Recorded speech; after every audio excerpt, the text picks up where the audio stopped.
రాజకీయ వ్యాపారం చేసేవారు వైఎస్కు రాజకీయ వారసులు కాదని ఆయన ఆశయాలను తీసుకొని వెళ్లే వాళ్లే అసలైన వారసులని వైఎస్ఆర్ జయంతి వేడుకల్లో తెలంగాణ సీఎం రేవంత్ రెడ్డి అన్నారు. జగన్ పేరెత్తకుండానే బీజేపీతో తెర వెనుక పొత్తులు పెట్టుకుని ఆ పార్టీతో చీకటి రాజకీయం చేసేవారు వైఎస్కు రాజకీయ వారసులు ఎలా అవుతారని ప్రశ్నించారు. రాహుల్ గాంధీని ప్రధానిని చేయడమే వైఎస్ చివరి కోరిక అని, ఆయన ఆశయాలను నెరవేర్చే ఆసక్తి లేని వాళ్లు ఆయనకు వారసులని చెప్పుకోవడంపై ఆలోచించుకోవాలని సలహా ఇచ్చారు. అటు రేవంత్ రెడ్డి కానీ ఇటు షర్మిల కానీ జగన్ పేరు ప్రస్తావించలేదు, కానీ ఆయననే నేరుగా విమర్శించారని అర్థం చేసుకోవచ్చు. వైఎస్ ఆశయాలు సిద్ధాంతాలకు జగన్ దూరంగా వెళ్తున్నారని ఈ ఇద్దరు బలంగా ప్రజల్లోకి తీసుకెళ్లేందుకు ప్రయత్నించారు.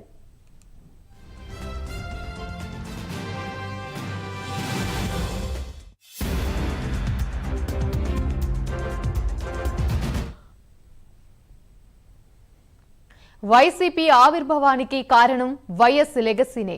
ఆయన హఠన్మరణం తర్వాత కాంగ్రెస్ తమకు అన్యాయం చేసిందని అందరూ కలిసి సొంత పార్టీ పెట్టుకున్నారు. పార్టీ పేరులో వైఎస్ఆర్ అని ఉండేలా చూసుకున్నారు. నిజానికి వైఎస్ఆర్ అంటే వైఎస్ రాజశేఖర రెడ్డి అనుకుంటారు, కానీ వైఎస్ఆర్ అంటే యువజన శ్రామిక రైతు కాంగ్రెస్ పార్టీ.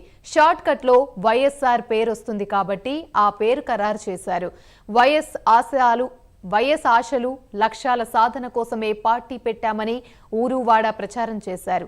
ఆయన కోసం చనిపోయిన వారి కుటుంబాలను ఓదార్పు యాత్ర పేరుతో కలిశారు. ఓ రకంగా సర్వం వైఎస్ నామస్మరణే ఉంటుంది ఆ పార్టీలో. షర్మిలతో విభేదాల రాకముందు వరకు అదే పరిస్థితి, కానీ ఇప్పుడు పరిస్థితి మారిపోయింది.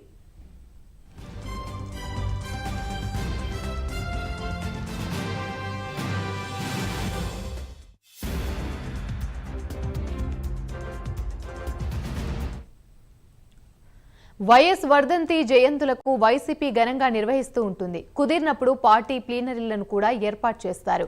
ప్రభుత్వం అధికారంలో ఉన్నప్పుడు వైఎస్ఆర్ అవార్డులు కూడా ఇచ్చేవారు. అయితే ఎంతో ఘనంగా నిర్వహించాల్సిన వైఎస్ డైమండ్ జూబ్లీ బర్త్డే వేడుకల్ని మాత్రం వైసీపీ అసలు పట్టించుకోలేదు. ఇడుపులపాయలో ఉదయాన్నే జగన్ నివాళులర్పించారు. పార్టీ కార్యకర్తలు యాక్టివ్గా ఉన్న చోట్ల వైఎస్ విగ్రహాలకు దండలు వేసి కాస్త హడావిడి చేశారు. జగన్ వైఎస్ఆర్ జయంతి ఇంత నిర్లక్ష్యం చేయడం ఏమిటన్న ఆశ్చర్యం రాజకీయ వర్గాల్లో వ్యక్తమైంది.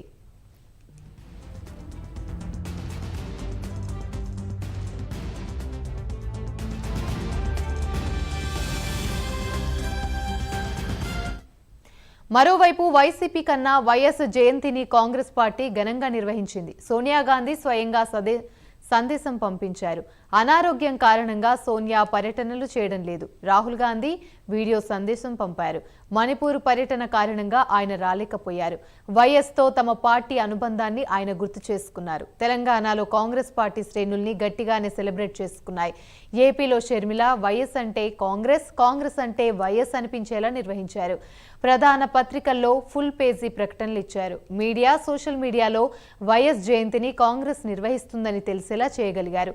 సీఎంగా పదవిలో ఉన్నప్పుడు వైఎస్ రాజశేఖర రెడ్డి హఠాత్తుగా హెలికాప్టర్ ప్రమాదంలో చనిపోయారు. ఆయన చనిపోయే వరకు కాంగ్రెస్ పార్టీ నేత, ముఖ్యమంత్రిగా ఉంటూ పార్టీ హైకమాండ్కు అత్యంత విధేయమైన నేతగా గుర్తింపు పొందారు. ఆయన రాహుల్ గాంధీని ప్రధానిని చేయడమే తన ఆశయంగా చెప్పేవారు. అలాంటి రాజకీయ నేత వారసుడిగా కొత్త పార్టీ పెట్టుకున్న జగన్ కాంగ్రెస్ పై, రాహుల్ పై విమర్శలు చేశారు. ఇక బీజేపీని తీవ్రంగా వ్యతిరేకిస్తూనే ఆ పార్టీ పెద్దలతో సన్నిహితంగా వ్యవహరిస్తున్నారు. అడగకపోయినా మద్దతిస్తున్నారు. వైఎస్ ఇమేజ్ కారణంగా కాంగ్రెస్ ఓటు బ్యాంకు అయిన దళితులు, ముస్లింలు పూర్తి స్థాయిలో జగన్ వెంట నడిచారు.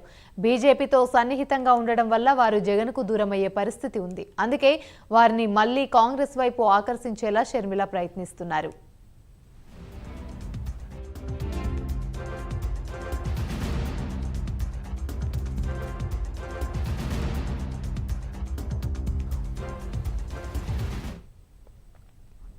వైఎస్ వారసుని తానేనని జగన్ నిరూపించుకోవాలని తాపాత్రయపడటం లేదు. ఎన్నికలకు ముందు పులివెందులలో సభ పెట్టినప్పుడు షర్మిలను పసుపు చీర కట్టుకుని చంద్రబాబును కలిసిన వాళ్లు వైఎస్ వారసులు ఎలా అవుతారని ప్రశ్నించారు.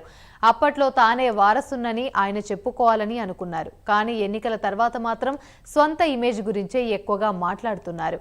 తాను అద్భుతమైన పరిపాలన అంటున్నారు. మంచి పరిపాలన ఇచ్చినా ఓడిపోయానని తమను ప్రజలు గుర్తుంచుకుంటారన్నారు. కానీ వైఎస్ ప్రస్తావన ప్రస్తావన తీసుకొని రావడం లేదు. కుటుంబ మీడియాలోనూ జయంతికి సంబంధించిన గతంతో పోలిస్తే చాలా తక్కువ ప్రాధాన్యం కల్పించారు. వైఎస్ ఆశయాల పేరుతో షర్మిల ఆయనను ఓన్ చేసుకునేందుకు దూకుడుగా వెళ్తున్నందున 5 ఏళ్ల పాటు పరిపాలన చేసినందున ఆ ముద్ర ప్రజల్లో ఉందని, ఆ ఇమేజ్ ఆధారంగానే ఇక రాజకీయాలకు చేయాలని అనుకుంటున్నట్లుగా తెలుస్తుంది. ఇక తల్లి విజయమ్మ సపోర్ట్ కూడా అడగకూడదని జగన్ అనుకుంటున్నారని వైసీపీ వర్గాలు చెబుతున్నాయి. అంటే జగన్ ఇప్పుడు వైఎస్ వారసత్వాన్ని స్వయంగా షర్మిలకు ఇచ్చినట్లే అని అనుకోవచ్చు.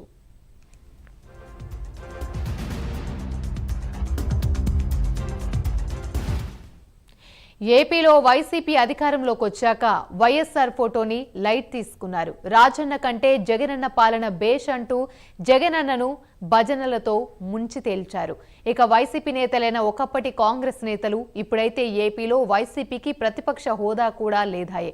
దాంతో చాలా చప్పగా వైఎస్ఆర్ జయంతి వేడుకల్ని వైసీపీ నిర్వహించాల్సి వచ్చింది.